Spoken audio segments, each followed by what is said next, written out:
Bridal booking হওয়ার পরেও যখন লোকেশানে গিয়ে দেখি আরে এটা তো একটা অন্নপ্রাশনের ভেন্যু, তখন মনে একটু হলেও প্রশ্ন আসে, তাহলে কি আমার এত বড় একটা ভুল হয়ে গেল? একটু শিওর হওয়ার জন্য আবার ফোন খুলে দেখা শুরু করলাম আজকের বুকিং ডিটেলসটা।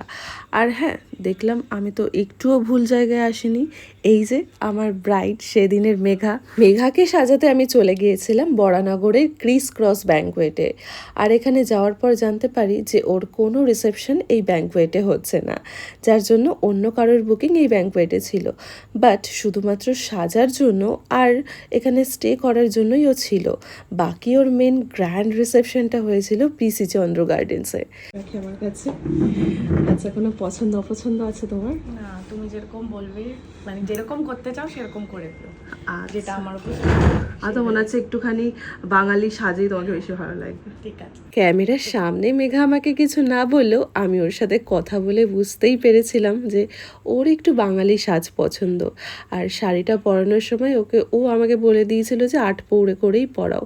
তখনই বুঝেছিলাম মেয়ের বাঙালি সাজটাই বেশি পছন্দ। ব্যাস, বিশ্বাস করো, ওই শাড়ি পরানোটুকুই আমাকে বলেছিল। ওর পরে আর কিচ্ছু বলেনি যে তুমি আমাকে এই কালারের লিপস্টিক পরাও, এমন আই মেকআপ করো, এমন হেয়ার স্টাইল করো। সবটা আমার ওপর ছেড়ে দিয়েছিল। আর তোমরা তো জানোই যে এখন কত গরমকাল, আর ওকে আমি এই 31 মেতে সাজিয়েছি। মানে ভীষণ গরম বাইরে চারিদিকে, তাই মেকআপটা যাতে লং লাস্টিং করে, একটা সোয়েট প্রুফ বা ওয়াটার রেসিস্ট্যান্ট একটা মেকআপ হয়, সেরকমভাবে একটু একটু করে করছিলাম। এইভাবে আমি একটু গরমকালে প্রথমবারই শুরু করেছি মেকআপ করা। শীতকালে অন্যরকমভাবে করতাম, কিন্তু গরমকালে টেকনিকটা পুরোই আলাদা। গরমকালে সবার একটা সমস্যা থাকেই, নন এসি ব্রাইড যারা, তাদের বিশেষ করে এই নাকের বা আপার লিপসের পোর্শনটা ঘেমে একেবারে উঠে যায়। সেটার কোনো সলিউশনই হয় না। কিন্তু এখন যেভাবে সব কিছু আপডেট হয়েছে, যে সমস্ত প্রোডাক্ট এসেছে, তাতে কিন্তু এই জিনিসটা আটকানো খুবই সহজ। আর সেটার জন্য একটা প্রপার নলেজ বা গাইডেন্সও থাকা ভীষণ দরকার। আমি জানি আমার এই ভিডিওগুলো দেখে তোমরা অনেকেই চেষ্টা করো নিজের ওপর মেকআপ করার বা অন্যের ওপর করে দেওয়ার। তবে কি বলো তো, সমস্তটা ভিডিও দেখে সম্ভব হয়ে ওঠে না। কিছু জিনিস হাতে ধরে প্র্যাকটিসও করারও দরকার পড়ে। আর সেরকমই একটা বেসিক থেকে অ্যাডভান্স কোর্স রাখছি এই 19 জুলাই থেকে। তোমরা যারা জয়েন হতে চাও বা শিখতে চাও আমার হাত ধরে মেকআপ, এরকম রিয়েল ব্রাইডের ওপর কি এরকম কি মেকআপ করলে সেটা লং লাস্টিং করবে গরমকালের জন্য, সেই সব বিষয়গুলো আমি খুব সহজে বোঝানোর চেষ্টা করি আমার ছাত্রছাত্রীদের। তোমরাও চাইলে কিন্তু জয়েন হতে পারো। আমি তোমাদের এই যে স্ক্রিনে নাম্বারটা দিয়ে দিচ্ছি, যাদের মনে হবে যে অ্যাডমিশন নেবে তারা কিন্তু অবশ্যই কন্ট্যাক্ট করো। লোকেশনটা হচ্ছে নিউ টাউনে। কিছুক্ষণের জন্য ও দেখলাম ঘুমিয়েই পড়েছে, তা বেশ ভালো।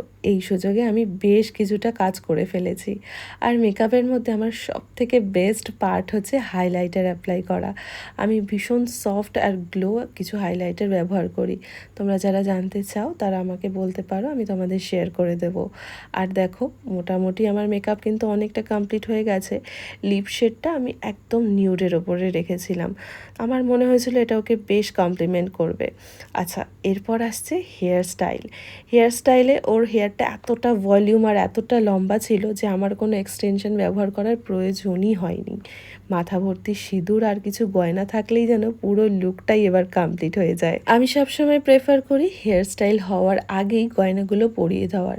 তার কারণ হচ্ছে এই যে কিছু কিছু হার বা নেকলেসের এই টার্সেল ব্যাপারটা থাকে না, মানে হেয়ার স্টাইল করার পরে উপর থেকে পরাতে না ভীষণ সমস্যা হয়। তাই চুল বাঁধা বা খোলার আগেই আমি গয়নাগুলোকে পরানোর চেষ্টা করি। ও এখানে টোটাল 3টে হার পরবে বলে ঠিক করেছিল।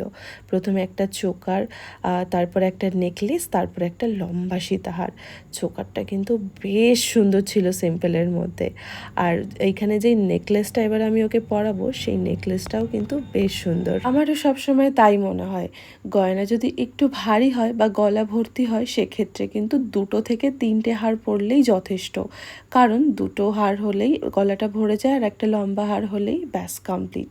আর দেখো, ও সেইভাবেই 3টে হার পেয়ার করে পরতে বলেছিল। পরাতে বলেছিল, তাই সেইভাবেই আমি ওকে পরাই। এখানে যদিও দুটো হার পরলেও হতো, কারণ গলার চোকারটা অনেকটাই বড়। সাথে লম্বা যেই সীতাহারটা দেখছো সেটার ডিজাইনটাও কিন্তু বেশ সুন্দর। সাথে এই সুন্দর সুন্দর ইয়াররিংসগুলো ওকে আমি পরিয়ে দিয়েছিলাম। ইয়াররিংসগুলো পরার পরেই যেন মনে হচ্ছিলো এই যে কমপ্লিট লুকটা প্রায় চলে এসছে। জানো তো, মেঘাকে সাজানোর সময় বা সাজানোর মধ্যে ও আমাকে একটা বারের জন্য বলেনি যে একটু আয়না দেখতে দাও আমায়, আমি নিজেকে দেখি। ও বারবারই বলে এসছে যে তুমি পুরোটা সাজিয়ে নাও, একদম সব শেষে আমি আয়নাটা দেখব। আর এই জিনিসটাই আমার এত ভালো লেগেছিল, তার কারণ হচ্ছে ওর আমার প্রতি একটা বিশ্বাস যে আমি ওকে ডিসঅ্যাপয়েন্ট করব না। আর আমি চাই ঠিক এই একই রকমভাবে মেঘার মতো করে প্রত্যেকটি মানুষ আমাকে বিশ্বাস করুক এটা ভেবেই যে তার দিনটাকে আমি যেন সুন্দর করে তুলতে পারি। মেঘার এই ফাইনাল লুকটা দেখার জন্য আমার মতো তোমরাও জানি অনেক ওয়েট করেছিলে। চলো এবার তোমাদের ওর গোটা কমপ্লিট লুকটা শেয়ার করছি।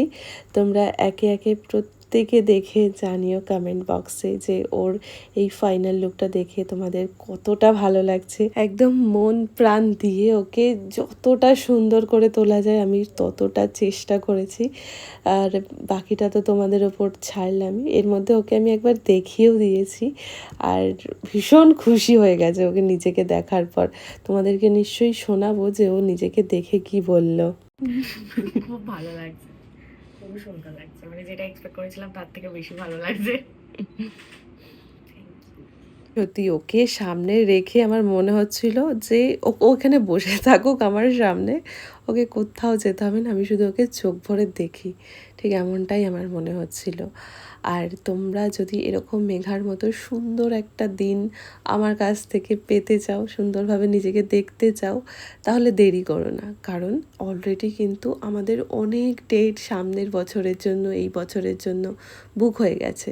তাই নিজেদের ডেটগুলোকে ফিক্স করে আজই তোমরা এই যে দুটো নাম্বার তোমাদের শেয়ার করলাম স্ক্রিনে, ফোনে না পেলে অবশ্যই একটা হোয়াটসঅ্যাপ মেসেজ করে দিও। আর হ্যাঁ, আমার এই ব্রাইড কিন্তু এখনও জুয়েলারিস পরা বাকি আছে, ওর তখন অবধি এসে পৌঁছায়নি, বাট মেকআপ তো ততক্ষণে কমপ্লিট হয়ে গেছিলো। তাই বেশ কিছু জুয়েলারিস ও পরে নিয়েছিল, সেটার আর ফাইনাল লুকটা আমার কাছে নেই। বাট হ্যাঁ, এই অবধি দেখে কিন্তু তোমরা কেউ জানাতে ভুলো না যে আজকে ওর সাজটা তোমাদের কাছে কেমন লাগলো, কারণ তোমাদের এই ছোট্ট একটা মন্তব্য আমার কাছে অনেক বড় কিছু একটা, মানে আমার কাছে এনার্জি বুস্টার। তো চলো বলো তোমরা তোমাদের কেমন লাগলো। টাটা।